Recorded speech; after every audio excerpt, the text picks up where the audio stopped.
Good evening guys! Ito magluto ako ng pakbet. Ayan, nauna ko nang niluto yung karne at saka patani. Ito magigisa ako para dito sa gulay. At maglagay din ako ng dried alamang. Instead na yung bagoong alamang, ito yung gagamitin ko. Start na tayo magluto.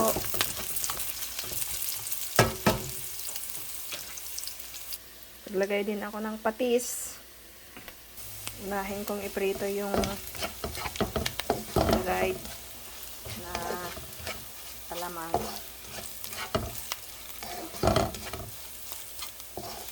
Hanggang magiging crunchy.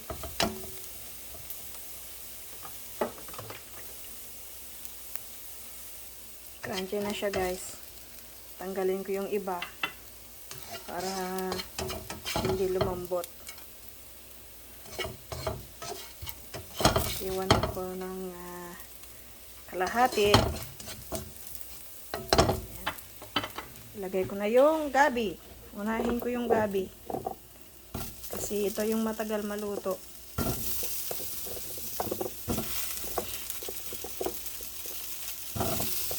Kalimutan kong lagyan pala ng bagoong.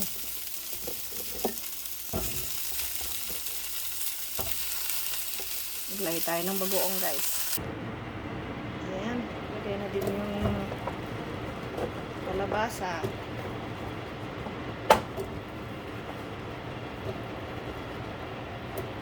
Lagay natin sa ilalim yung gulay na matagal maluto. Yung string beans.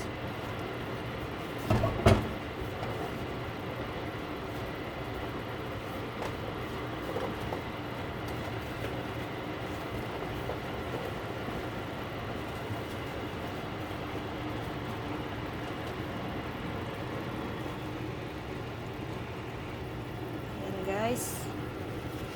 Lagay natin yung layer ng gulay.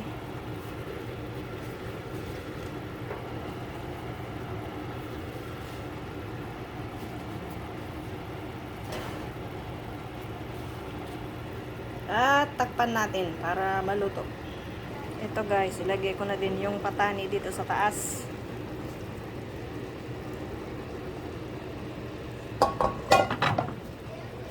Para manuot yung lasa.